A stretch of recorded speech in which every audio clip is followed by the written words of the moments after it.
Fala galera, seja muito bem-vindo a mais um episódio extraordinário dessa segunda temporada.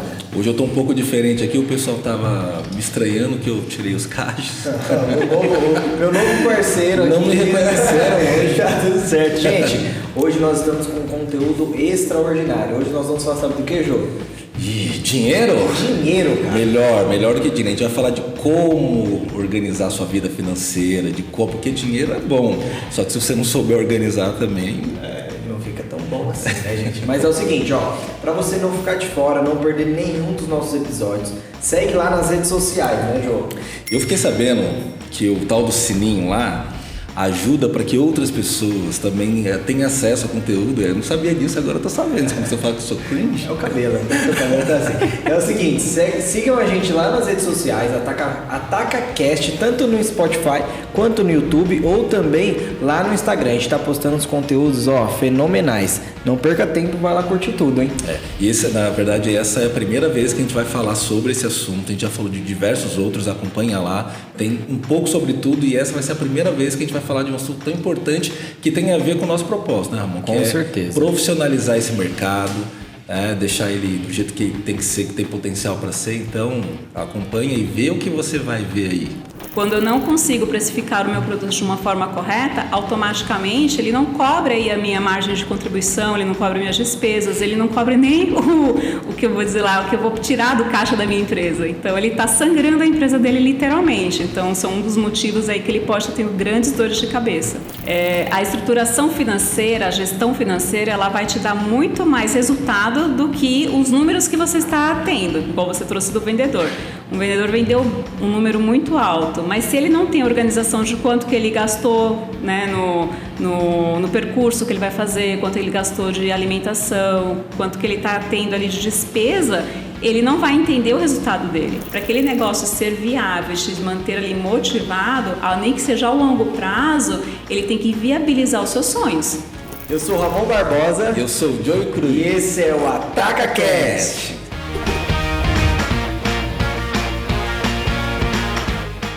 Então hoje a gente vai falar de finanças, controle financeiro com a Adriana Venâncio, que ela é coach e gestora e mentora financeira. Mentora financeira, eu nunca tinha ouvido essa expressão não. Deve ser famosa, mas a gente vai saber já já. Ó, ela tem uma experiência aqui que já trabalhou como administradora e gestora financeira nas empresas Uno Healthcare, né? A Farmaponte Medicamentos, também ela já vai dizer pra gente tudo o que ela fez lá. E na Metalúrgica Gercom, é em Guarulhos essa, sim, né? Sim. Vamos começar por aqui. Bem-vinda, Adriana. Olá, tudo bem? Boa tarde. Presença muito esperada aqui, muito requisitada Com também. certeza. Obrigada, gente. É um prazer ter você aqui conosco.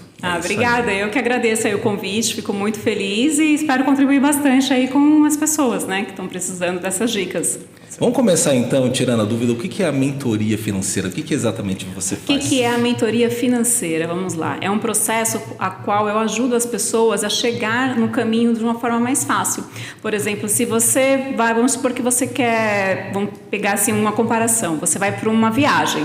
Se você não sabe o caminho, você vai se perder. Com a mentoria financeira fica muito mais fácil de você atingir os seus resultados. Então eu pego na mão do meu mentorado, né, é um processo a 4 mãos, eu costumo dizer, que eu passo para ele o que precisa ser feito e ele precisa também fazer. Porque não adianta nada, a gente vai lá, fala, olha, tem que fazer isso, ajustar aquilo e volta na próxima mentoria e não fez nada. E com certeza não vai ter resultado. É o GPS. Isso.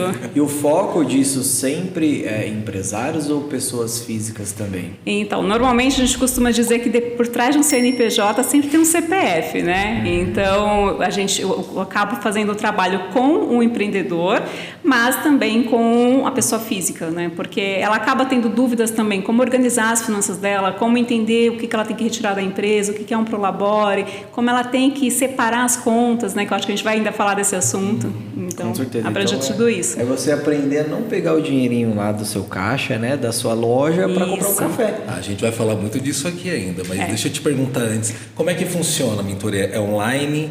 Isso, a mentoria online, ela tem duração mais ou menos de 1 hora. Eu faço um processo que normalmente ele dura de 6 encontros, né? Então, durante esses encontros, eu vou analisar cada empreendedor. Então, vamos dizer que o empreendedor ele precisa do zero, que é a base mesmo, né? Que eu costumo dizer, quando você tem uma base sólida, fica muito mais fácil de você chegar lá no seu sucesso, no seu foco, no seu objetivo. E durante esse processo a gente faz um plano de negócios, aprende sobre precificação, demonstrativo de resultados, como montar lá o que são despesas fixas, despesas variáveis, a importância do faturamento versus fornecedor, estratégias de fluxo de caixa. E, claro, a gente dentro do fluxo de caixa orçado, eu finalizo com o quê? Com o fluxo de caixa projetado e o ponto de equilíbrio, porque eu acredito que quando você tem o ponto de equilíbrio do seu negócio, fica muito mais fácil de você entender e desenhar as metas que você precisa fazer dali para frente. É fundamental, né? Com certeza. E assim, uma dúvida que eu tive, até uma curiosidade, né? Eu sei que você deve ter atendido diversos problemas, né, financeiros, digamos assim. Mas o que é mais recorrente assim para você, né? Qual que é aquele que você fala, já sei qual que é o caminho? Então, normalmente é de misturar, né, o caixa da empresa com o caixa pessoal. A pessoa ela acaba fazendo essa mistura, então ela não consegue entender o que a empresa dela está dando de resultado, porque ela vai sangrando a empresa automaticamente, porque, poxa, a minha empresa faturou tanto, sobrou, vamos lá, 50 mil, 30 mil, então eu já vou comprar meu carro, já vou trocar de apartamento, então automaticamente ele acaba se endividando por não entender aí desse esqueleto financeiro que tem que ter numa empresa, né? Que é o esqueleto da parte empreendedora e da parte de pessoa física também, mas de uma forma separada. Então, o que acontece, normalmente eles têm as contas juntos. Então, como você disse no começo, ele acha que o caixa da empresa é o caixa do banco. Ele vai lá toda hora e assalta o caixa, né? E que o dinheiro não tem fim, né? Isso. Já validando com o sucesso dele antes de... Quer dizer, colher a fruta antes dela estar madura, né? Exatamente. Adriana, e aí a gente, para ilustrar bem isso, a gente sabe que empreender é um sonho de muita gente, né? E imagino que ninguém imagina que isso vai virar um pesadelo, né? Quais, assim, na sua experiência com os seus mentorandos, o que você identifica que pode, já nos primeiros passos dele, mostrar que vai ser um pesadelo financeiro para ele? Quando ele abandona realmente as finanças, quando ele não quer entender como funciona a parte financeira ou de gestão do negócio dele. Por exemplo, nós temos casos de empreendedor que acontece muito, que ele só gosta de fazer aquilo que ele é bom. Por exemplo, eu sou um vendedor, então eu só quero saber de vendas. Se a minha empresa está vendendo, está tudo bem. Só que lá dentro da parte administrativa, da parte financeira, que é a parte mais sensível, ele não consegue entender o que os números estão mostrando para ele. Então, ele acaba sempre tendo que apagar incêndio. Poxa, ele não tem projetado um fluxo de caixa, ele não entende o que ele tem de despesas, ele não entende que o fornecedor que ele comprou lá na ponta... Às vezes ele não tinha aí um fluxo de caixa recorrente para poder pagar. Então ele faz um descasamento financeiro e ele acaba se endividando de uma forma muito alta. Fora a precificação do produto, que é algo tão importante, né? Quando eu não consigo precificar o meu produto de uma forma correta, automaticamente ele não cobra aí a minha margem de contribuição, ele não cobra minhas despesas, ele não cobra nem o que eu vou dizer lá, o que eu vou tirar do caixa da minha empresa. Então ele está sangrando a empresa dele literalmente. Então são um dos motivos aí que ele pode estar tendo grandes dores de cabeça. E nessa questão da precificação, existe uma regra básica disso? Você fala assim, vamos dar uma dica grátis aqui. Para você não errar, você precifica dessa forma. Então, na verdade, a precificação ela tem que ser composta não só pelo valor do produto ou do serviço, ela tem que ser composta aí pelas suas despesas fixas e despesas variáveis, ela tem que cobrir aquilo lá. Além disso, também tem as despesas financeiras e tem a retirada que automaticamente o empreendedor, né, ele quer estar tirando ali da empresa. Então, a gente costuma fazer essa conta e colocar no valor agregado do produto. O que muito empreendedor erra, ele pega lá, compra o produto, só que daí ele coloca uma margem, um markup, que é muito diferente do lucro, ele coloca o markup, só que ele não entende que aquele markup não é suficiente para cobrir as despesas fixas e as despesas variáveis dele. E automaticamente, no final, lá no resultado, ele está no vermelho. Como é o mercado... Vamos falar do nosso mercado, né? O nosso mercado pet como um todo. Eu vendo acessórios. Legal, você vende acessórios. Por quanto que você compra? Eu compro por 1. E como que você faz a precificação? Eu coloco 2. Eu coloco 2. É o famoso vezes 2. É o famoso vezes 2. O nosso mercado inteiro, a maioria deles, né? Lógico, tem algumas pessoas que são mais estruturadas, mas a maioria deles trabalham dessa forma. Então você está dizendo que talvez isso seja precificar no escuro. Exato, porque como você vai me garantir que o seu vezes 2 está cobrindo o seu aluguel? O seu vezes 2 está cobrindo a sua folha de pagamento, seu 13º, que está cobrindo as despesas dos impostos, que está cobrindo as despesas financeiras, se de repente já está pagando os investimentos que você fez, porque normalmente o empreendedor, quando ele começa, vamos dizer, no mercado de vocês, quando ele vai montar uma loja, ele tem móveis, ele tem todo um equipamento ali para montar, para começar a atender e abrir a porta dele, desde o cartão de visita, do planfeto, até a locação, folha de pagamento. Então, muitas vezes, da forma de que a pessoa começa a precificar assim, ela não vai ver resultado no final. E aí é onde começa aquele endividamento. Né? O primeiro mês dá negativo, ele fala, não, tudo bem, porque é o primeiro. Tudo bem, aí o segundo, nossa, deu negativo de novo, mas é só um pouquinho, né? Não tem problema, mês que vem a gente vende mais, tá tudo certo. Só que ele não vai na raiz do problema, que talvez seja lá a precificação que não está sendo condizente, ela não está contribuindo para cobrir esses custos. Sim. Aqui entra a ilusão do faturamento, né? Aquela velha ilusão, estou faturando tanto, estou vendendo tanto, mas aí no final de fechar as contas não consegue ver o lucro. E vamos começar por isso então, explicando qual é a diferença entre faturamento e o resultado, né? A lucratividade, né? Para as pessoas poderem entender a importância que é você saber colocar preço antes de abrir a loja, inclusive, né? Exatamente, né? Às vezes a pessoa fala assim, eu costumo dizer que não é sobre o quanto você vende, é sobre o quanto te deixa no final. Porque às vezes eu vou falar para o vendedor X, ele vendeu tanto. E o outro vendeu muito menos, vendeu menos da metade. Só que esse que vendeu muito, ele tem um custo muito mais alto também. Então lá no final, o lucro dele não está ok. Não é condizente com o faturamento. E às vezes o que vendeu, vamos supor, metade do que o A vendeu, ele tem uma lucratividade compatível com o que ele quer. E aí ele consegue reinvestir dentro do mercado. Mas olha aí a armadilha que tá você precificar com base no preço do concorrente. Quanto a gente ouve disso? Mas o concorrente está vendendo tal, mas você não tem acesso às contas lá, os custos dele, né?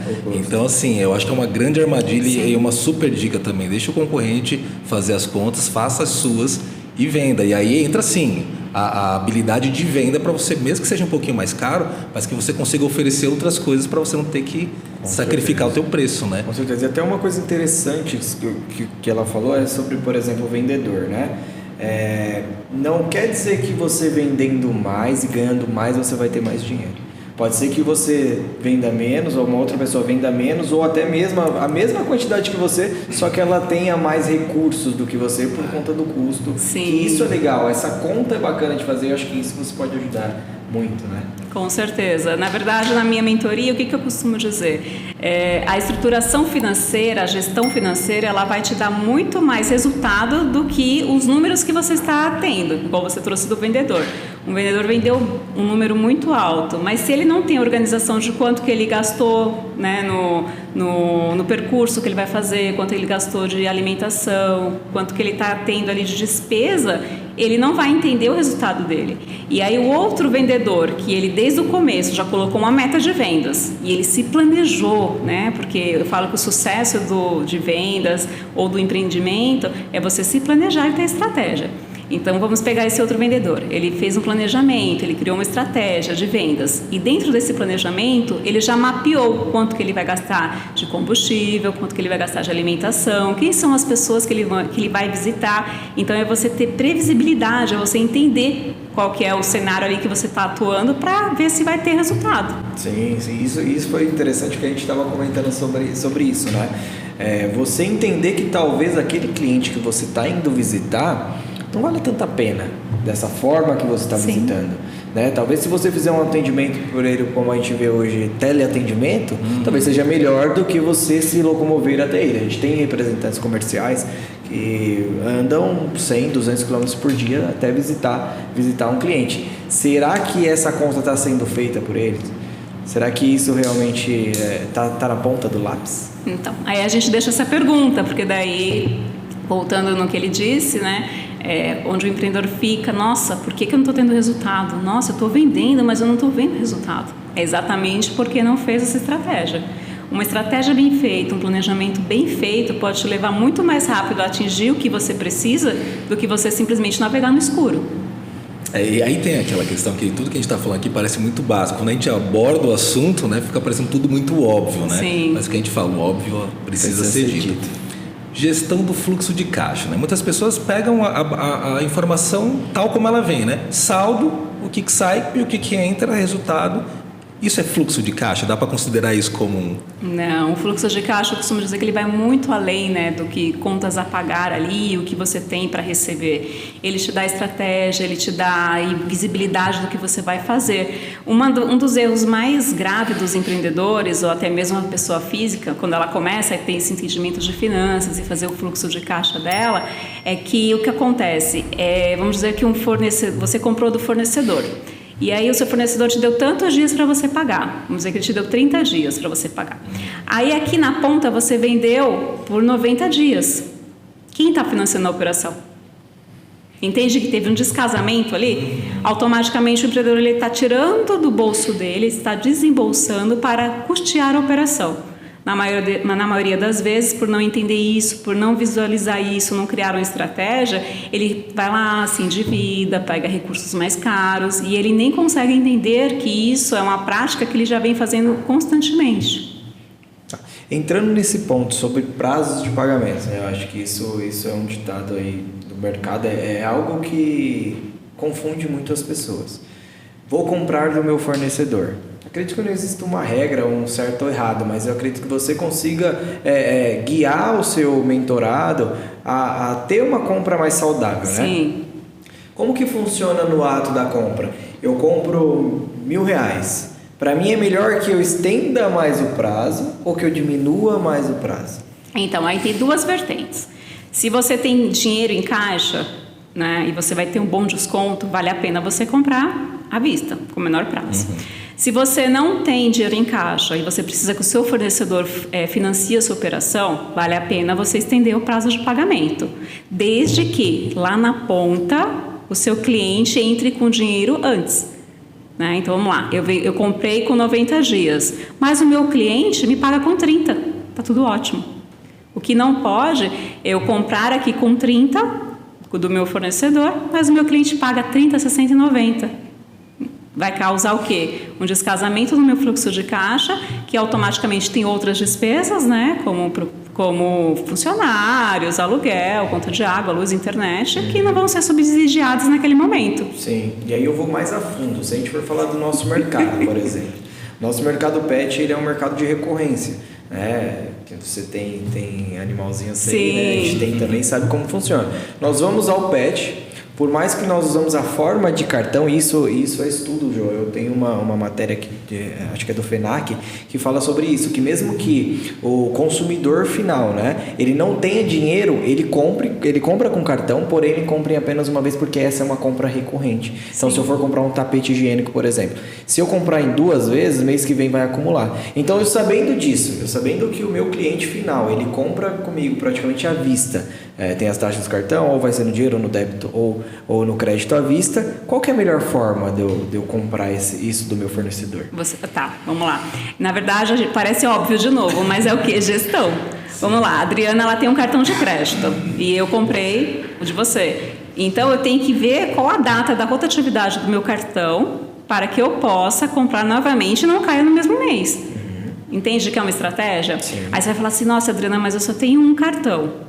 Então, dentro disso, você tem que se programar e entender que se você vai fazer 2 compras com o seu fornecedor e que vai valer, vamos dizer, R$200, esses R$200 já tem que estar na sua programação mensal, das suas despesas pessoais, porque senão a conta do cartão de crédito vai vir e se você não pagar, a gente sabe que são juros altíssimos e o cliente ele vai acabar se enrolando.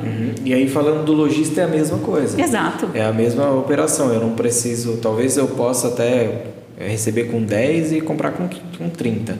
mas nunca o inverso. Exato, porque senão você cria aquele descasamento dentro do seu fluxo de caixa, automaticamente você fecha no vermelho. Fechando no vermelho, o empreendedor ele nunca fecha, ele fecha no vermelho, mas o que ele faz? Ele busca recurso, ele vai usar o cheque especial, ele vai buscar um capital mais caro, e isso vai virando aquela bola de neve. Aqui aí entra o capital de terceiros, Sim. né? Antes de entrar nesse assunto, eu fico imaginando que deve ter algum lojista aí que está ouvindo e já preocupado. Aí eu não faço lá o meu gestão de fluxo de caixa e tal. Às vezes ele não gosta de planilha, ele não sabe mexer na planilha, às vezes ele não tem um sistema, né? Tem alguma dica de um fluxo simples que alguém possa fazer de maneira bem simples e eficaz? Tem. Qual seria? Eu costumo dizer para os meus mentorados assim, você não gosta de planilha? Tá tudo certo. Só que vai ter um momento que ele vai precisar, o empreendimento vai crescer, então o fluxo de caixa não dá para a gente fazer na mão a longo prazo. Mas o que ele pode estar fazendo ali num caderninho para que ele comece, tenha aí um controle, que ele tenha afinidade, ele consiga entender, criar as estratégias?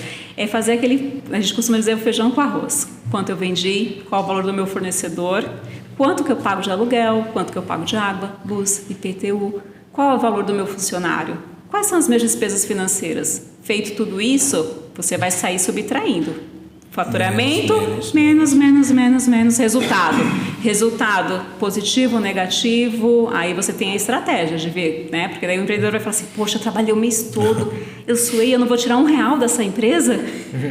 Então, aí você tem que verificar se aquele que sobrou, você vai reinvestir um percentual, que também é uma estratégia que eu costumo, né, dar como dica, que você tem que fazer um reinvestimento no negócio, ou até mesmo já criar o seu capital de giro, e já tem um percentual ali que você vai te retirar da sua empresa, que é, na verdade, o quanto que você estaria, de repente, ganhando no mercado, ou 2 ou 3 vezes mais, porque empreender realmente demanda muito mais tempo, coragem, paciência e muito mais trabalho, né? Com certeza. Longo prazo, né? Isso eu acho que seja algo difícil de ser passado ao empreendedor, né? Porque na maioria dos casos, quando você começa no nosso mercado, voltando a falar novamente do nosso mercado, quando você começa é porque você veio de um CLT e começa a investir em um mercado qualquer, que no nosso caso é o pet, né? E aí quando você vem do CLT, você chega lá no final do mês, o dinheiro está na sua conta, já está tudo certo e você faz seu controle. Quando é na loja, não. Como que eu faço para saber qual que é o percentual que eu tiro do que sobra, né, da última linha? Vamos lá. Aí eu vou te perguntar, de repente você vai pensar, quanto que eu estaria recebendo no mercado? Está valendo a pena? Eu estou conseguindo receber isso? Aí, se não estiver, aí você tem que tirar o mínimo possível. O mínimo possível para você sobreviver. Porque se você desfalcar a empresa, automaticamente você cria uma corrida dos ratos ali. A empresa vai subsidiar a sua vida financeira e automaticamente ela não vai subsidiar o que ela precisa estar pagando. Então vira uma corrida dos ratos, né? Aquela roda, mas a conta não fecha. Sim, a conta jamais Quer vai dizer, fechar. só entender essa parte então, porque a gente está, na verdade, dando um salário pro próprio empreendedor, né? Ele Sim. tem que se valorizar. Sim. E aí você coloca assim, que primeiro ele tem que saber qual era o valor que ele tinha de mercado, Sim. ele como CLT, para ele não se pagar menos que isso na empresa dele, é isso? Sim, vamos lá. Por exemplo, você começou a empreender hoje. Aí você vai estar lá, nossa, está trabalhando mais, está tendo mais responsabilidade. Como o Ramon disse, de repente no seu cargo você só fazia aquilo lá, entregava e estava tudo certo. Na sua empresa você vai vender, você vai cuidar do faturamento, você vai cuidar do quanto a pagar, do quanto a receber, você vai entender o que o seu funcionário tem, você vai ser o seu RH lá na ponta, né? Vai entender se está tudo certo, se está tudo limpo, se está tudo ok. E aí, está valendo a pena? Se você tirar menos, você vai se sentir desmotivado. Justo. Automaticamente, você não vai ver assim, um motivo para você continuar toda essa luta que é empreender. Né? Então, você tem que entender que para aquele negócio ser viável, te manter ali motivado, nem que seja ao longo prazo, ele tem que viabilizar os seus sonhos. Porque ninguém começa comecei a empreender, né? Igual o Ramon falou. Eu sou CLT, recebi minha rescisão, na pandemia a gente teve muito disso, né? Comecei a empreender, só que você nem entende daquele negócio. Automaticamente, poxa, fui empreender no mercado pet, mas eu não entendo daquele negócio, eu não sei como funciona, eu começo a comprar, coloco vezes 2 e no final das contas estou tendo prejuízo. Será que aí ele vai se sentir motivado para reverter aquilo? Mas aí eu acredito nessa conversa agora pensando aqui, Que então seria inteligente que, como ele ainda não sabe qual que é o valor que ele vai poder tirar nos primeiros meses e tal, que ele faça uma reserva, né? Para algum tipo de situação que ele não estava esperando, né? Que ele possa não se desmotivar porque ele tem uma reserva, ele se planejou. Tá tudo na ideia do planejamento, né? Com certeza. Se planejou, né? Voltamos no planejamento, que é a base, né, Adriana? É a base. Do planejamento, né? Vamos falar que esse cara realmente se planejou, ele tá todo maravilhoso, ele abriu um pet shop lindo, tem cara, uma com a reserva fachada lá. maravilhosa, ele tem uma reserva, ele já precificou o seu produto da maneira correta, né? Como que ele calcula o ROI, né? O ROI realmente, isso veio muito à tona agora na internet, porque a gente fala sobre retorno de investimento de ferramenta paga, digital, não sei o quê. Mas e na ponta lá, e no PDV? O que é o ROI? O retorno de investimento, né? Retorno sobre investimento. Na verdade, o ROI ele vai calcular realmente da base que ele vai ter lá de resultado. Porque ele vai entender pelo ROI o que ele vai ter ali de payback, quanto tempo que ele vai ter para receber aquele investimento que ele fez. Por exemplo, se eu tenho 2 anos para receber aquele investimento, quanto que eu vou conseguir tirar daquela empresa para poder ter o retorno sobre o investimento? E a conta, qual é a conta? Voltando à sua pergunta. Você tem que ver quanto que aquele dinheiro valeria se ele estivesse sendo investido. Então, por exemplo, vai lá, investir no Tesouro Direto, investir em LCI, LCA, né? Eu tenho que entender que se eu faço um cálculo, eu jogo esse dinheiro, faço como se eu tivesse colocado esse dinheiro lá, entendo o payback, que é quanto tempo que o meu empreendimento vai pagar aquele investimento, e faço aquele cálculo se ele tivesse investido. Então, se eu fiz o cálculo e deu o retorno dentro daquilo que eu estava, mais do que eu estava esperando, se ele tivesse aplicado no CDB, no Tesouro Direto, está valendo a pena, e aí eu só tenho que pegar e mensurar o percentual realmente. Show. E assim, indo no detalhe, né? E se a gente falar de um produto?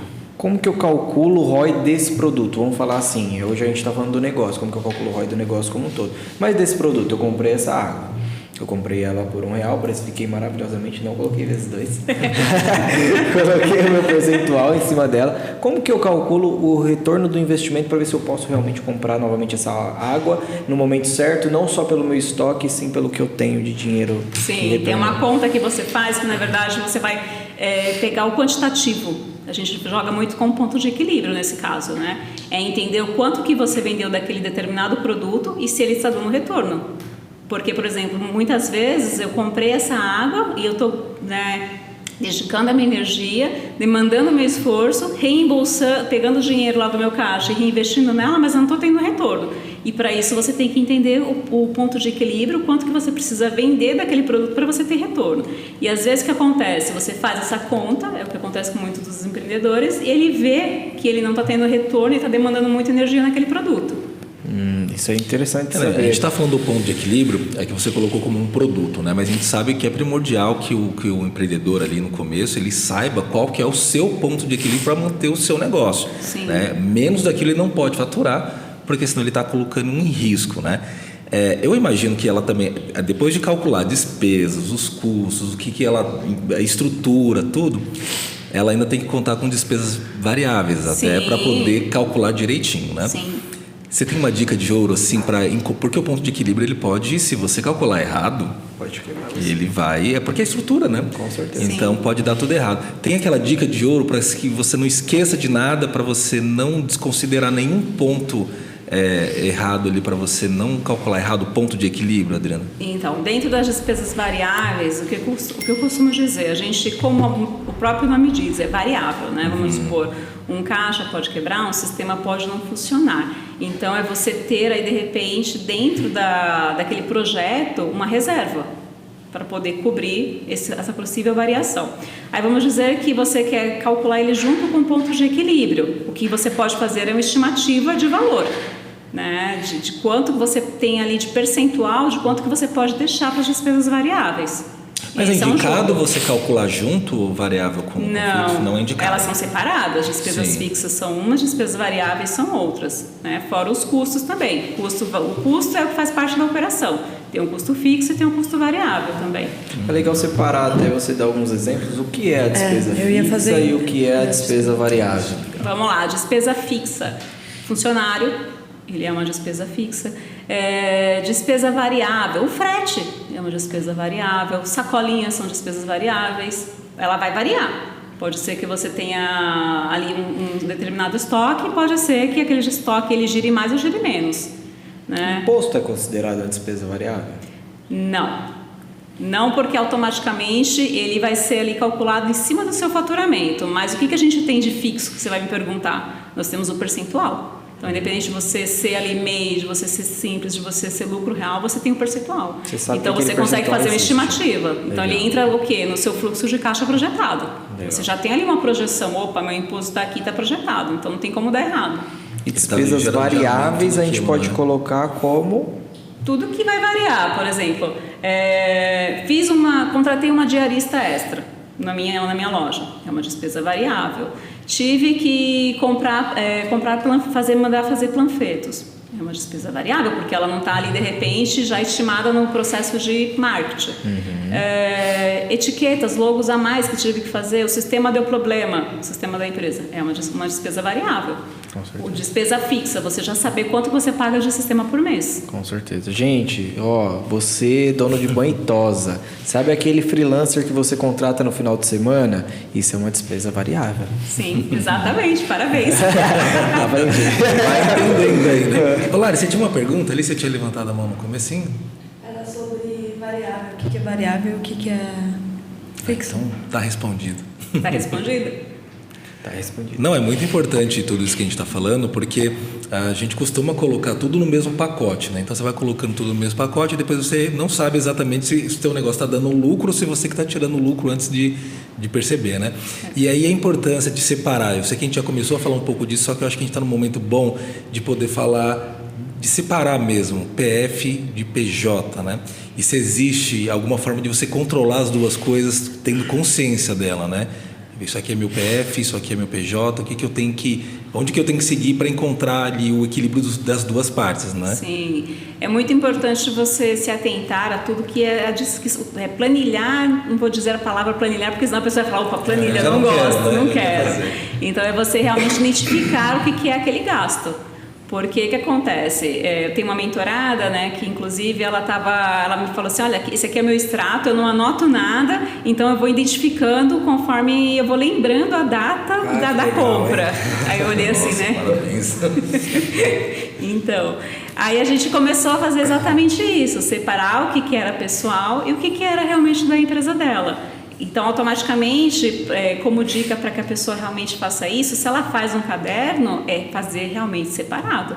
Por exemplo, a Adriana foi lá e comprou um café na padaria para ela. É minha despesa pessoal. A Adriana foi para uma reunião na padaria.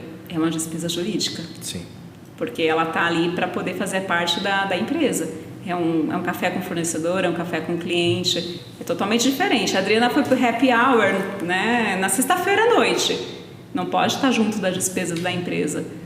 É totalmente separado. E aí, dentro do que a gente falou, é casar. Poxa, olha, meu prolabore é tanto, então meu prolabore ele entra lá nas minhas despesas, ele entra lá na minha receita pessoal e fazer aquela continha de novo. O simples, né, de cima para baixo. Recebi tanto. Tenho isso a pagar, quanto que sobrou? Sobrou tanto. O que eu vou fazer com esse dinheiro? Vou reinvestir, vou aplicar no meu sonho, vou projetar para uma viagem. Que aí sim ela começa a montar, que aí ela começa assim, montar o seu perfil de empreendedor e Sim. Agora, sabe uma dúvida que me deu aqui? Você separando, né? Isso aqui é PJ, isso aqui é PF, isso aqui sou eu, isso aqui é minha empresa. Eu fico imaginando, será que existe um empreendedor que tem a empresa saudável e ele não, né? Eu cuido muito bem da minha empresa, só que minha pessoa física não está tão... Então, aí a gente vai lá para um lado de coach, né? A gente fala muito de modelagem. Então, se você já tem um padrão que você já leva aquilo de casa para a empresa, é muito mais fácil. Então, o empreendedor que ele já começa a sua vida financeira desorganizada, assim, a probabilidade dele levar aquilo para a empresa é altíssima. Então, tem que ir lá na raiz. É entender o que leva ele a gastar mais do que ele ganha, entender o porquê que ele está fazendo aquela economia que não precisava, quando ele deveria investir, entender por que aquele padrão se repete. Porque são padrões, né? A gente fala muito de padrões, de crenças. que acabam se repetindo. É um CNPJ, mas tem um CPF por trás. E ele que vai demandar o que vai ter sucesso ali ou não da empresa. Com certeza. E isso é interessante, porque... Falando aqui, tá? Do que eu acho. Eu acredito que seja muito difícil o cara que é, vamos dizer assim, financeiramente bagunçado ter uma empresa saudável. Eu também Exatamente. acho. Eu acho que uma hora ou outra as coisas vão se contaminar, né? Exato, porque aí você vai chegar no final, última linha, vamos falar lá, a empresa me deu R$1.000 de lucro, né? E eu tô zerado. O que eu faço? Vou pegar os R$1.000 para mim, depois no outro mês eu vendo mais e aí eu consigo chegar no meu ponto de equilíbrio novamente, né? Mas esse é o maior problema, né? É exatamente isso. Sim. E outro ponto que vale a pena, acho que a gente colocar aqui, é que às vezes o empreendedor fala assim, eu vou vender, eu vou, né, vamos lá no mercado pet, eu vou fazer as visitas, eu vou atender o meu cliente no final, eu vou contratar uma pessoa lá. Só que ele não entende do negócio. Ele não entende da parte administrativa, ele não quer se aprofundar na parte de finanças. Então não adianta, porque a pessoa vai fazer lá o contas a pagar e receber, só que você que deveria ter a estratégia, você que deveria validar as ações, não sabe. Então você está no escuro do mesmo jeito. A sua empresa está girando, mas a engrenagem está descompensada. Em algum momento ela vai pular ali. Você só tem um custo a mais, né? Exatamente. Essa que é a verdade. Não adianta fugir, gente. Lidar com dinheiro é lidar com números, é lidar com controle e organização. Uma hora, se você não quiser fazer, alguém vai fazer. Talvez não faça da forma que você gostaria. E aí envolve muita confiança também no negócio, né? Quando se fala em dinheiro, então precisa falar isso bem aberto também, né? Para não virar tabu. Dinheiro envolve confiança, pessoas também, né? Para lidar com o seu dinheiro, né? E outro ponto que é muito importante é você entender que o dinheiro ele não é o vilão. Ele te traz tranquilidade, ele te traz liberdade, ele te ajuda a realizar sonhos. Então, por que não tratar ele bem? Justamente, né? Com certeza. Vai ser seu companheiro pelo resto da vida, né? Então... Sim, ele vai determinar as suas decisões. Sim. E quando você contrata alguém para fazer lá o seu contas a pagar e receber, ou que seja até mesmo, vamos pegar qualquer engrenagem da empresa, mas você não entende, como é que você vai administrar algo que você não entende? Não tem sentido, você não vai conseguir escalar o seu negócio, você vai continuar sempre naquele mesmo ciclo. Sim. E falando sobre dinheiro, né? Vamos falar de dinheiro dos outros. Eu gosto de falar de dinheiro dos outros. Opa. O empresário gosta de falar de dinheiro dos outros. Quais são, né, as vantagens e as desvantagens de você trabalhar com dinheiro dos outros? De você pegar talvez um empréstimo para ver um negócio, de você pegar um empréstimo para um aporte financeiro para expandir o seu negócio. Quais são as vantagens e quais são as desvantagens? Claro, vamos lá. Quando você vai buscar capital de terceiros, é muito importante analisar a taxa de juros versus o investimento que você vai fazer. Né? Então, ir em cada banco. Hoje tem o Banco Central, que ele vai demonstrar lá as taxas de juros. Mas é muito mais interessante você ir no banco, entender aquela taxa, perguntar para o gerente e, de repente, numa dessa você consegue algo melhor. E isso eu diria que seria uma vantagem o capital de terceiros a partir do momento que o seu investimento não se torna oneroso. Entende? E também analisar o prazo aí de retorno, que é o payback. De repente, o seu retorno ele vai se estender muito mais do que a necessidade que você tem que pagar aquele capital. Fora que o que acontece? Muitas vezes a pessoa vai lá, pega o capital de terceiros, usa para fazer outras coisas, apaga o incêndio e não usa para o propósito lá que seja comprar maquinários, comprar, por exemplo, balcões ou até mesmo montar a loja. A desvantagem, eu acho que acaba fechando na mesma coisa. Quando você não faz conta do capital de terceiro, quando você não entende se aquela prestação cabe no seu fluxo de caixa, o risco de você se endividar é muito alto, automaticamente você vai ali comprometer outros ciclos da empresa e a tendência é que isso vá de ladeira abaixo. Ou seja, pegar crédito para que não seja para a expansão do negócio, que vai te dar um retorno quase que garantido, porque você tem que estudar muito bem antes de pedir um empréstimo, né? Porque tem isso também, né? O empresário ou o empreendedor, ele tem que ser ousado, né? Porque se fala muito disso também. Arrojado. Tem que ser arrojado, tem que ter coragem e tal, vai lá e faz. Agora, se ele não souber fazer isso, acho que uma grande dica é essa, né?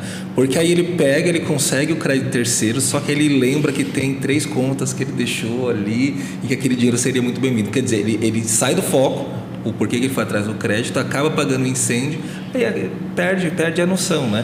E aí as taxas de juros Vamos entrar nisso já, então, para falar de pessoal, né?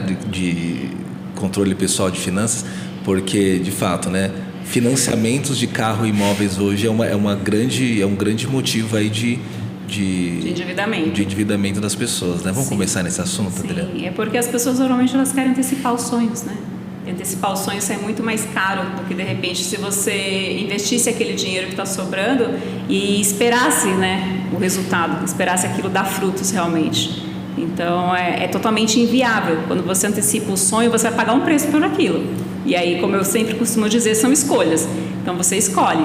Você pode escolher se aquilo vai ser legal para você, mas você não pode culpar ninguém depois pelo resultado. E uma coisa importante, né, já que a gente está falando de pessoa física, a gente vai acompanhando muitas coisas assim. Quando que é, por exemplo, se existe, né, quando que é a hora correta, a hora certa de você investir, comprar um imóvel financiado? E quando que é a hora certa de você, não, eu vou segurar esse imóvel? E por que disso? Porque muitas pessoas falam, compensa mais você comprar uma casa. Não, compensa mais você investir o dinheiro da casa, tá? Mas eu tenho que pagar um aluguel. Então, onde está essa conta? Qual que realmente é a vantagem? Tudo, na verdade, vai em contas, né? Não, você tem que estar ali fazendo conta. Quando você mora de aluguel, isso vai muito de ponto de vista da pessoa. Tem pessoa que ela paga o aluguel e está tudo bem. Não tem, ele faz a conta, tá tudo tranquilo. E tem pessoas que falam, não, eu tenho que ter minha casa própria, eu tenho que ter meu apartamento. Então vai das escolhas de novo. O momento certo para você poder ir lá e financiar o seu imóvel é quando você já tem um grande valor para poder estar aportando. Porque quando você tem lá, vamos supor, pelo menos os 50% do valor do imóvel, com certeza você vai pagar menos juros. Aí você fala, nossa, Adriana, você é louca, ninguém consegue juntar tanto dinheiro, a gente vai começar aos poucos. Ok, então o planejamento é você começar a amortizar depois as prestações, e quanto mais rápido você pagar, mais viável fica aquele financiamento para você. Fora uma outra análise que é muito importante, é a análise de mercado daquele imóvel que você está comprando. Quanto que daqui a pouco aquele imóvel vai valer? Quanto que aquele imóvel vai valer quando ele estiver construído daqui 1, 2 anos? Então tem o ganho de capital também. Então tem que se fazer essa conta de ganho de capital. Você fez o financiamento, fez a conta de quanto que vai valer no valor futuro, né? O valor futuro, você calculou lá quanto que você vai pagar no final, versus quanto aquele imóvel vai valorizar, automaticamente, se der aí uma valorização legal, você está ganhando também no mercado. E aí, nesse caso, ela já está pensando na compra do imóvel como investimento. Exatamente. Né? Já pensando já que não é o sonho de morar ali, ele quer investir. Eu acho que é uma boa ali também, né? Para muitas pessoas que você perguntou da hora, qual que é a hora, você está pensando em investir, qualquer hora é a hora, né? Qualquer hora é a hora, Porque realmente o que rola muito é isso. Qual que é o perigo, né? E eu sempre costumo dizer e aplicar para mim, qual que é o real perigo da coisa? Hoje na internet, tudo é fácil. Exato. Né? Então você olha lá na internet e o cara fala, cara, não compre um imóvel se você não tem isso. Invista o seu dinheiro se você tem isso. Tá, mas eu preciso morar nesse imóvel. Será que isso realmente se aplica a mim ou não? Né? E eu acho que aí que entra a questão da consultoria, que eu achei muito legal. Da análise, exatamente, você fazer essa análise. Opa, ok, vou comprar o meu imóvel, legal. Por que não investir? É o meu ativo, é o meu primeiro ativo. E por que não investir? Então, vou analisar onde estou comprando. Esse lugar, ele é próspero? Ele tem futuro? Ele tem perspectiva de futuro para crescimento? Então, de repente, eu posso pagar aí num apartamento 500 mil. Daqui a pouco está valendo 1,5 milhão, 2 milhões, e aí? Mas eu acho que você pegou num ponto bem legal, né? Porque as propagandas que se fazem pela internet, né?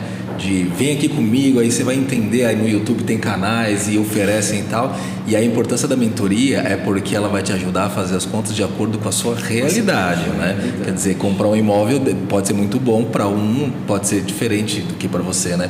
Então, é uma grande armadilha também. Tem muita gente oferecendo sonhos aí muito rápido, fique rico amanhã, né? Compre esse imóvel.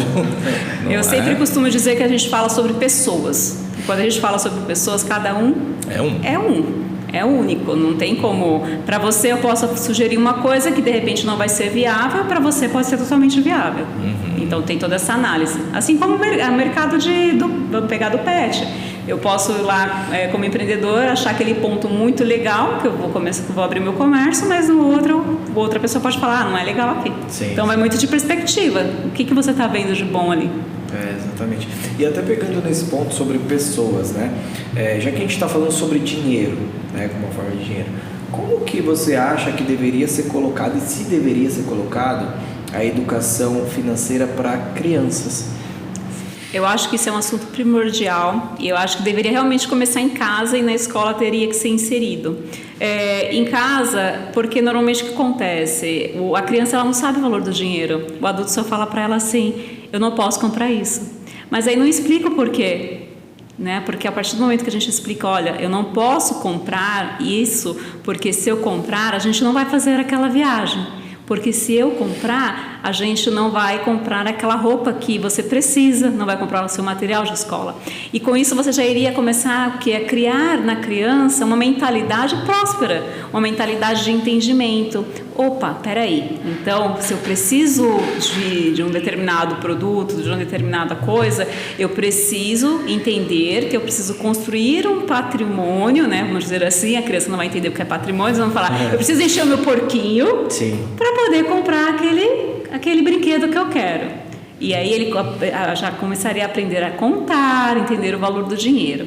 Dentro da escola, eu acho que é fundamental para a gente poder prosperar como pessoa e também como pátria, né? Eu acho que se a gente soubesse isso desde criança, que não é só a matemática, é realmente entender. Se eu tenho 2, gastei 1, sobrou 1. Ok, o que eu vou fazer com esse 1? Amanhã eu preciso comprar alguma coisa? Não preciso. Então eu posso guardar? Então a criança ela já começaria a entender isso. Hoje se fala muito das crianças terem essa coisa também com as mesadas, né? Os que podem, os que recebem mesadas, de tentar administrar. Vou receber tanto, R$50, mas o que eu vou fazer com esses R$50? Vou fazer o cálculo da cantina? Vou comprar um livro que eu quero tanto? Então, é realmente fazer os cálculos. Por quê? Porque quando você entende desde pequeno que para conseguir as coisas é necessário fazer essas contas, é necessário planejamento, é necessário estratégia, fica muito mais fácil de você dar valor àquele seu pensamento, àquela sua meta, àquele seu objetivo que você quer. Vou fazer a faculdade. Ok, o que eu preciso para fazer a faculdade? Preciso ganhar quanto? Preciso ganhar tanto, automaticamente vai me sobrar, né, um determinado valor. Qual é o próximo passo? Quero comprar um carro, quero trocar de carro. Porque hoje o que acontece? Na maioria das vezes, os adolescentes, eles vão para o primeiro trabalho e eles ficam deslumbrados com aquele valor, que até então eles não tinham. Não tinha. E o que eu vou fazer com esse valor? Vou comprar o último iPhone, vou comprar aquele tênis que eu tanto quero. Só que daí ele não tem uma projeção que se ele pegasse uma determinada parte daquele valor e investisse para o futuro próximo, automaticamente os sonhos dele se realizariam muito mais rápido. E aquele conforto que ele teria lá na frente, ele conseguiria de uma forma muito mais próxima do que se ele ficasse nesse jogo de vou antecipar os meus sonhos, vou fazer as coisas agora e não vou conseguir concretizar. Sim, e eu acho que um ponto interessante que a gente percorreu, né? Acho que a gente percorreu um caminho ali, né? Com ela, desde a sua infância até o momento que você arrumou um emprego. Agora a gente fala sobre a reserva talvez de oportunidade, algumas pessoas falam de emergência, outras de oportunidade. Outras falam de liquidez, né? Quando eu falo teve uma moça que era uma mentorada minha, quando eu falei assim, reserva de emergência, ela falou assim, não, a moça falou que de emergência vai me trazer emergência. Eu falei, tá, pensando por esse lado, tudo exato, bem. Eu fui por esse lado também, Mas é cabeça, né? É mentalidade. Cara, mas sabe que eu acredito muito nisso, né? Que você atrai aquilo que você transmite, aquilo que você pensa. Então imagina, se eu estou atraindo que eu estou guardando um dinheiro para que isso seja na hora da emergência, eu tenho certeza que ela vai acontecer. Mas aqui assim também, ó, a gente está falando de reserva de oportunidades, né? Porque assim, todo mundo sabe que uma hora ou outra você precisa ter uma reservinha ali para você aproveitar uma oportunidade. Não adianta você toda hora estar trabalhando no justo, porque apareceu a oportunidade e você não tem dinheiro. Exato. Então vamos mudar, não é mais emergência, é oportunidade. Eu acho perfeito, reserva de oportunidade. E aí nesse ponto de reserva de oportunidade, a gente sabe que a cultura ainda por mais que todos os investimentos eles estejam sendo cada vez mais abertos, transparentes, ainda existe o medo. Existe o medo por muito tempo eu ter colocado na poupança, por muito tempo talvez eu ter colocado embaixo do colchão, às vezes na minha gaveta, né? Como que eu consigo quebrar essa crença? E por qual caminho eu devo perseguir? Porque assim, vamos imaginar que eu não vou estudar sobre ações. Vamos imaginar que eu não vou estudar sobre CDB, CDI, onde eu colocaria? E aí? Vamos lá. Quando a gente não conhece algo, realmente a gente dispara aí o nosso medo. E o medo, ele acaba nos travando. E para que você possa dar esse passo, é necessário conhecimento. Porque quanto mais conhecimento você tiver, mais coragem você vai ter de fazer o que você quer.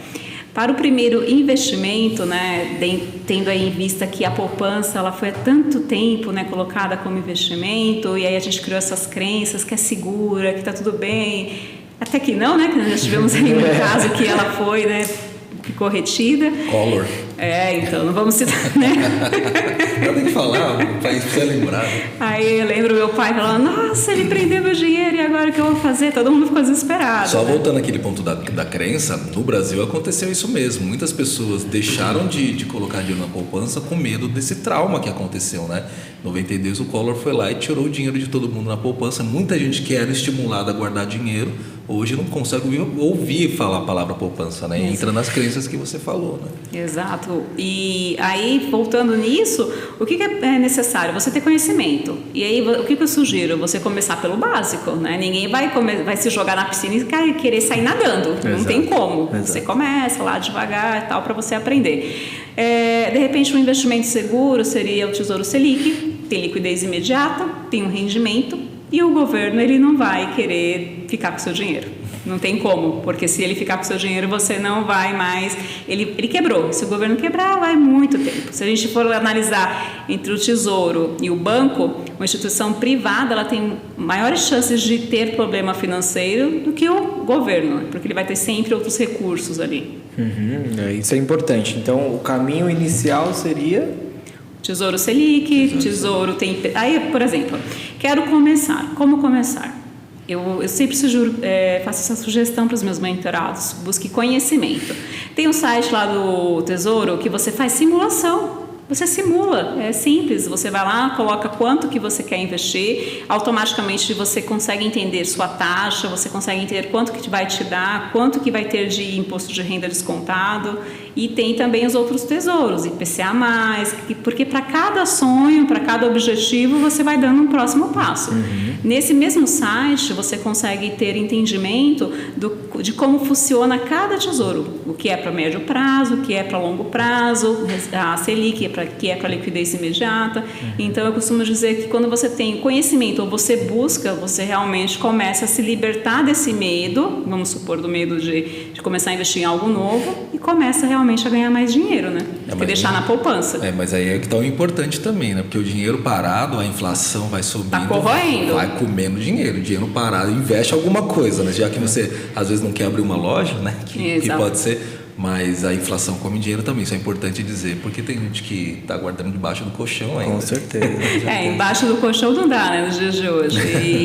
E tem tanta facilidade, né? A gente costuma dizer que hoje a internet ela te traz aí N portas, depende do que você quer consumir. Se você quer consumir conhecimento, de alguma forma você vai conseguir filtrar algo que agregue na sua vida. Eu só queria não voltar num ponto, mas para explorar um pouquinho desse teu lado coach, né? Que eu imagino que as duas coisas andam muito juntas, sim, né? Sim. Para você conseguir. E a gente estava falando agora há pouco, o Ramon estava falando sobre a educação já na infância, né? Que eu acho que a cultura ainda do Brasil, ela ainda tem essas pequenas amarras, né? Por quê? Geralmente quando o menino começa a trabalhar lá muito cedinho é porque ele tem muita necessidade das coisas, é para ajudar em casa. Então ele já vai vendo que o dinheiro, na verdade, não é para ele, né?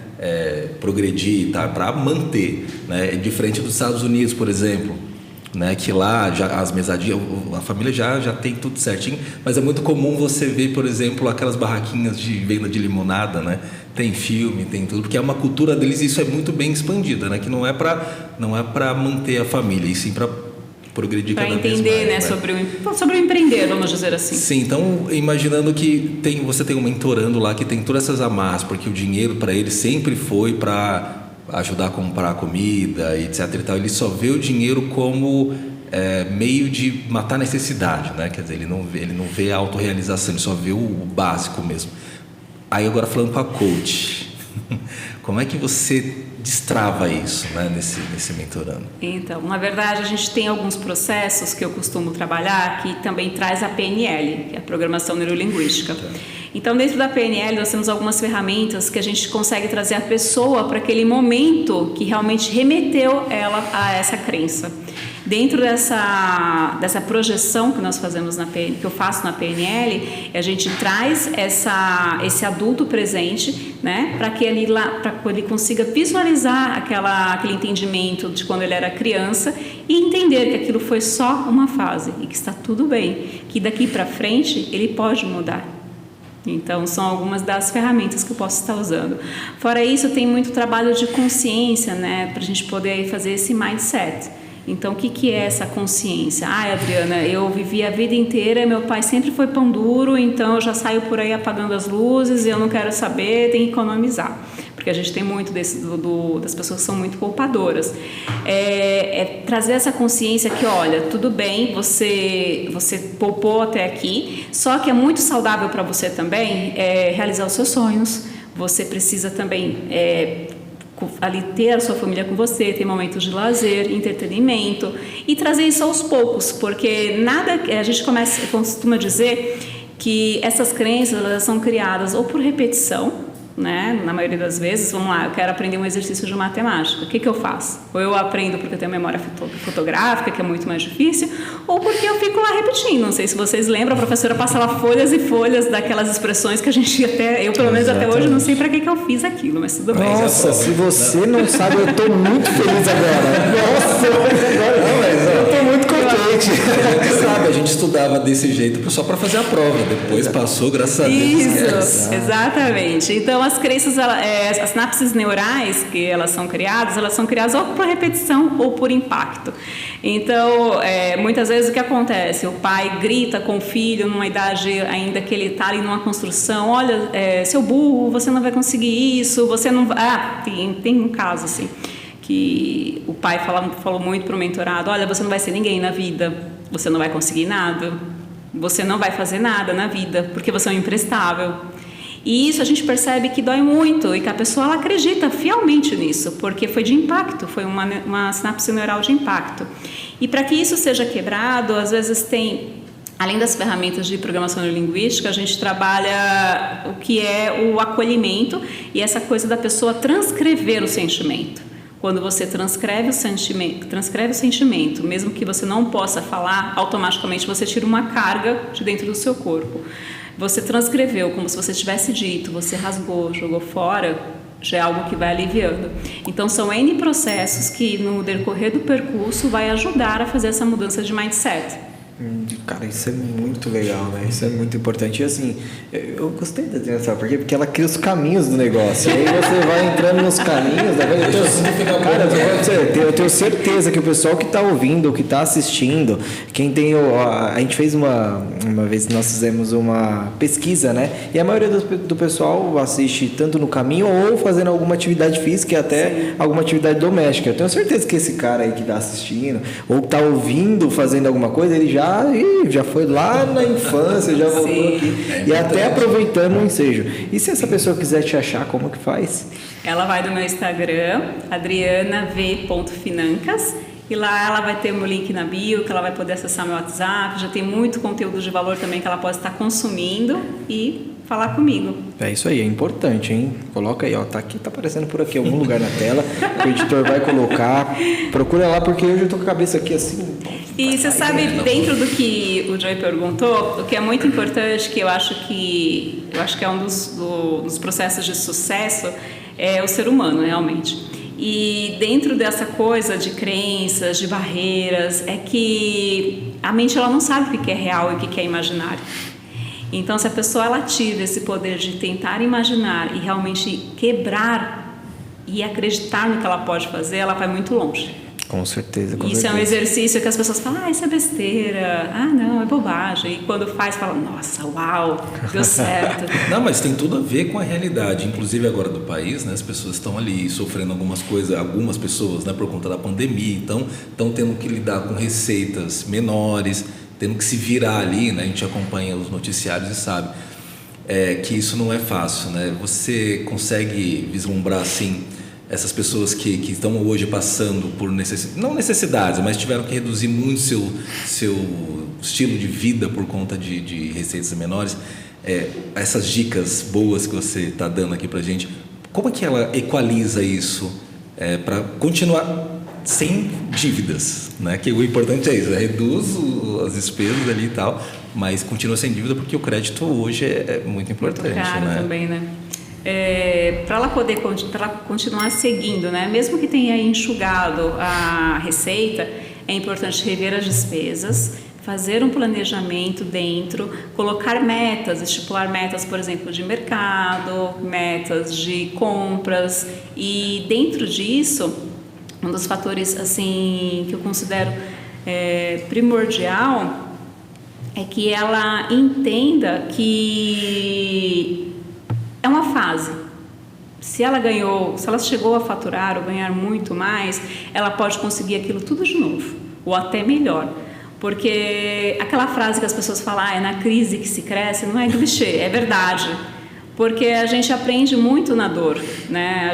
Nós temos os caminhos fáceis, que é o conhecimento, eu costumo dizer que dentro de uma base aí, de uma pirâmide, você tem aí 20% para você planejar, 70% para você agir, 10% para você revisar e voltar para fazer a execução. Só que as pessoas acabam não querendo esse caminho, então elas vão dando cabeçada, vão se perdendo aí no meio do caminho, e isso traz aí frustração. Então ela entende, aí ela vai buscar o conhecimento, ela vai buscar uma mentoria, ela vai buscar uma ajuda, ela vai buscar entender o que ela errou. E dentro desse caminho que ela volta e regride um pouquinho, ela consegue dar 3, 4 passos lá na frente. Por quê? Porque ela aprimorou o processo. Ela conseguiu entender as falhas até que ela nem entendia que tinha. É muito louco às vezes falar isso, né? Mas é a realidade. Mas é verdade, mas isso é uma pessoa que está indo atrás, está buscando conhecimento, né? Porque eu acho que uma das coisas que atrapalha ali, só complementando ali, pensando, às vezes o status. O cara não quer trocar o carro, não quer mudar de casa, ali uma casa menorzinha e tal, prefere ficar batendo cabeça do que poder se adequar a uma realidade para depois crescer de novo, né? Então acho que atrapalha também. É que nós, na verdade, nós temos essa coisa do orgulho, né? Então. É muito, dói muito, né? Falar assim, nossa, eu vou vender meu carro. Mas poxa, será que não é legal vender meu carro e deixar de ter dívida, de ter cobrança e dar um conforto para minha família? Então é pesar, né? 2 balanças aí, ver o que vale mais a pena, deixar o orgulho de lado e começar tudo de novo, mas de maneira correta. Sim. Ou ficar sofrendo. Lembrando que o crédito está muito caro, né? Se você perdeu, vai pagar caro. E é legal, né? Assim, nesse ponto, o Jô levantou um negócio legal. A gente está falando do cara que já está totalmente com a corda no pescoço, né? O cara que está totalmente endividado e tudo mais. E para essa pessoa que ela ainda não está com a corda no pescoço, ela ainda não está afundada, mas ela está percebendo que mês a mês isso está acontecendo. O que eu faço nesse momento? Além de rever as despesas e tentar enxugar o máximo possível, é buscar realmente uma renda extra. Eu costumo dizer para os meus mentorados, no que você é bom? O que você faria sem perceber o tempo passar? Porque muitas vezes a pessoa está lá trabalhando, mas ela está como se estivesse com uma venda. Ela não consegue ver novos horizontes. Então, realmente é sair fora da caixinha. É entender o que mais que você pode fazer. Mas eu vou fazer só isso, vai me dar uma pequena renda? Tá, mas essa pequena renda vai desafogar talvez o seu aluguel, vai desafogar o seu IPTU, vai te dar uma margem melhor para você comprar e ter qualidade no mercado, vai te ajudar a pagar uma escola do seu filho. Sim. Então, realmente sair fora da caixinha. Eu acho que a dica fundamental é você sair fora da caixinha e não focar no problema, e sim na solução. Tem pessoas que ficam só se vitimizando, ficar lá se vitimizando, reclamando, não vai resolver. E aí é onde você foca na solução. Porque você estava falando agora, né, de quando você descobre uma coisa que você gosta de fazer, que você nem vê o tempo passar. De repente a pessoa nem sabia, ou então ela nem tinha tempo para isso e ela se descobre ali, né? Então é a grande diferença. Você está na crise e fica só pensando no problema, né? Você não consegue pensar na solução. Então eu acho que é uma grande dica, né, cara? Assim, você começa esse negócio da renda extra, muita gente pensa assim, vou ter que trabalhar mais, tô cansado, já trabalhei um monte de coisa. Não, cara, procura um talento que você de repente está aí escondidinho, que você não sabe que isso também dá dinheiro, e começa a fazer, você começa a mirar na solução, né? Sim, de repente aquela pequena renda extra vira o seu negócio. Olha aí. Vira o seu empreender. E aí você começa organizado porque você já aprendeu aqui como começa organizado, né? Tudo certinho e tá tudo certo. Aí começou a ganhar dinheiro de novo, volta para a Exato, gestão. Exatamente. Eu tenho duas perguntas dentro de uma. É assim, ó, a primeira coisa, a gente fala muito sobre liberdade financeira. Sim. Né, em todos os aspectos, tanto do empreendedor quanto do CLT e enfim. Você acha que, a primeira pergunta, você acha que existe um teto mínimo para quem quer conquistar a liberdade financeira? Eu preciso ganhar 10 mil reais para eu conquistar a liberdade financeira? Não. A liberdade financeira vai do que a pessoa quer para ela. O que é a liberdade financeira para você? O que é a liberdade financeira para você? O que é para mim? Então depende dos seus desejos, das suas escolhas. De repente, liberdade financeira para uma pessoa que está começando a vida, seja aí ter um valor para poder viajar no final do mês, seja ter um valor para poder comprar a casa. Mas para uma pessoa que já está com empreendimento, tendo lucratividade, seja um outro ponto. Então a liberdade financeira é de acordo com a qualidade de vida que você quer ter. E aí eu venho no ponto, se você tem autoconhecimento de entender aonde você quer chegar. Justamente. Então, É para você começar a colocar os planos de ação, né? Isso. Que é o que você falou lá no começo, né? Se você não sabe para onde ir, meu amigo, para onde você quer começa chegar? a fazer qualquer coisa aí. O barco vai e você nem vai Qualquer ver, caminho né? serve, Mas né? é muito legal essa interpretação sobre a independência e liberdade financeira, porque as pessoas acham que tem um ponto para chegar, né? Precisa ganhar o primeiro milhão, depois o segundo Nossa, milhão. meu primeiro milhão. Gente, Exato. tá, mas se você tem o seu primeiro milhão e você gasta muito mais. Tem gente que gasta mais, né? E se você tem o seu primeiro milhão e você não gasta porque você é um poupador. Você, nossa, eu não vou gastar, não vou gastar com nada, eu quero só ter o meu milhão.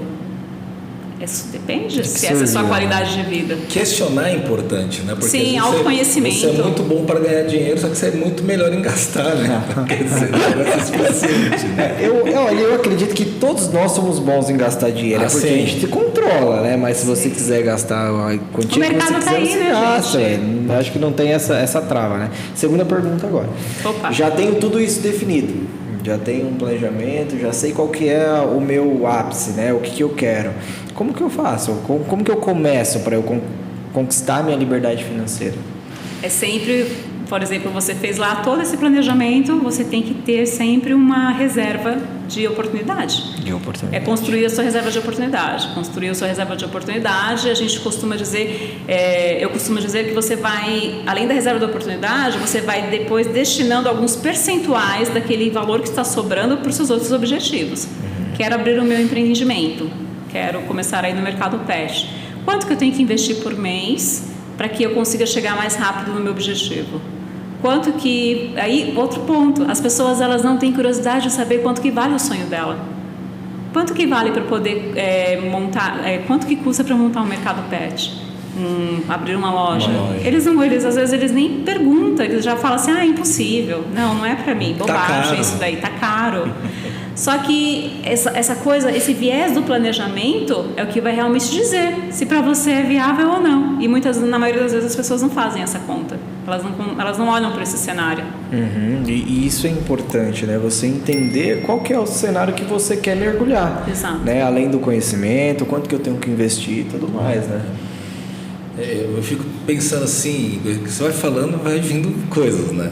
Porque de fato, né, o sonho, ele é bonito de falar em sonho, né? Romântico até, né? Eu tenho um sonho e tal. Só que a gente tem que lembrar, para ele se tornar concreto, precisa de fato mesmo muita organização, muita vontade, né, de aprender a lidar com aquilo, buscar o conhecimento. Quer dizer, a gente está falando de dinheiro, está falando de um negócio concreto, né? A gente está falando de uma coisa solta no ar, né? É base sólida, né? Você precisa de base sólida. Se você constrói algo que não tem base sólida, a tendência é que ela vai cair. Não tem o que fazer. Tá respondido, amor? Com Essas certeza. suas duas perguntas. Com certeza. Respondi? Com certeza. Com todo o caminho que você sabe criar. Se eu estivesse na lousa, eu estava desenhando. Exatamente. Sabe aquele caminho assim, o mapinha? Tá demais. O papo tá maravilhoso, mas infelizmente nós estamos caminhando para o fim, João. É uma pena, mas assim... A Lari já levantou. Já levantou a plaquinha. Já levantou? Mas eu fico feliz, sabe por quê? Porque cada vez mais a gente está conseguindo conquistar e evoluir com o nosso propósito, que é realmente trazer tanto para o mercado quanto para fora dele, para as pessoas que nos escutam, tanto os vendedores, todas as pessoas que estão conectadas conosco, o que nós nos propomos a fazer. Deixar esse mercado profissional preparado para o que vem, porque só vem o melhor, né? Então a gente está aqui preparando todo mundo. E a gente também, antes de você fazer a tua pergunta fatídica, eu só queria que você desse para a gente agora uma dica de um livro que você acha muito importante para as pessoas que estão... Eu sei que você lê bastante, claro, mas assim, um desses que você acredita que faria diferença hoje na vida das pessoas. Né? Dinheiro é emocional. Thiago Brunet. Olha aí, na lata, né? Não precisou nem muito. Anotaram? Eu vou anotar aqui. Eu também vou anotar o dinheiro. E a gente vai colocar aqui a capinha, tá? É porque a gente tem que entender que, além do autoconhecimento, tudo vai das nossas ações. E as ações, elas são movidas por quê? Por causa das suas emoções. Então, se você não controla as suas emoções, a probabilidade de que você erre é muito maior. Com certeza. Tá vendo? Inteligência emocional, né? Júlio, eu posso? Ah, cara, eu não queria, mas é porque... Não, assim, que a gente tem vamos dizer assim, uma última pergunta, né? Que ela é incrivelmente fácil, incrivelmente curta. Porém, todas as vezes que a gente pergunta para todos os convidados, inclusive da última vez perguntaram pra gente. Se você não ouviu, vai lá ver no episódio anterior a esse. Porque realmente a gente se impressiona com todas as respostas. E para você, Adriana, depois desse papo assim incrível, maravilhoso, eu queria saber o que é o sucesso para você. Sucesso é você fazer o que você gosta. Simples assim? Simples e objetivo. Sim. E direto. Porque quando você faz o que você gosta, a probabilidade de você errar é mínima. Você vai buscar caminho, você vai buscar conhecimento, você vai se dedicar, a noite vira dia, dia vira noite, e você vai embora. Não tem como dar errado. E o dinheiro é consequência, gente. Quando você faz o que você gosta, o dinheiro é só consequência. Ele vai vir. Não tem outro caminho. Surpreendente. Pois isso é muito analítica, então a gente espera que ela vai fazer uma resposta, mas adorei. Simples assim. Fazer o que você gosta, conquistar esse espaço, né? Para você conseguir fazer realmente o que você gosta e ganhar dinheiro com isso, maravilhoso. Sim, porque não tem outro caminho. Eu poderia ficar falando assim, o segredo do sucesso é você trabalhar mais, você trabalhar, poupar, buscar conhecimento, investir, bolsa de valores, fazer ativos, comprar imóveis. Sim, mas se você não gosta de tudo isso? Exatamente. Muito legal. O caminho fica árduo, fica difícil. É a mesma coisa a gente colocar um empreendedor para fazer o que ele não gosta. Ele não vai... Qual é a probabilidade dele continuar? A criança é a mesma coisa. Se você não mostra para a criança que ela está fazendo aquilo, que aquilo tem um propósito, que é legal, que tudo bem, a probabilidade de ela continuar fazendo é mínima. Com certeza. Ela não vai seguir. Profundo, objetivo e profundo.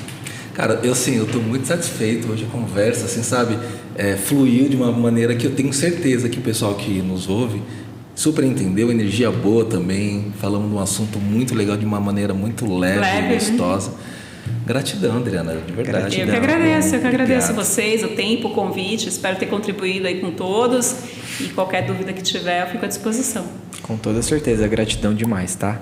Gente, e a gente vai ter um projeto, hein, com a Adriana no nosso Instagram. Olha só. Explica melhor, então, já que você... Não, o Ramon explica. Não, mas ela tem vergonha. Legal, né? Então, assim, eu não vou explicar nada. Acompanhe as cenas dos próximos capítulos. Vai ter a Adriana conosco no Instagram da Tacapet. Tá? Eu só aviso, não perca, porque vai valer muito a pena. Dicas rápidas e potentes. Com certeza. Você empreendedor, você vendedor, cara... Espera, calma, tá saindo. Até mais, gente. Gratidão. Valeu!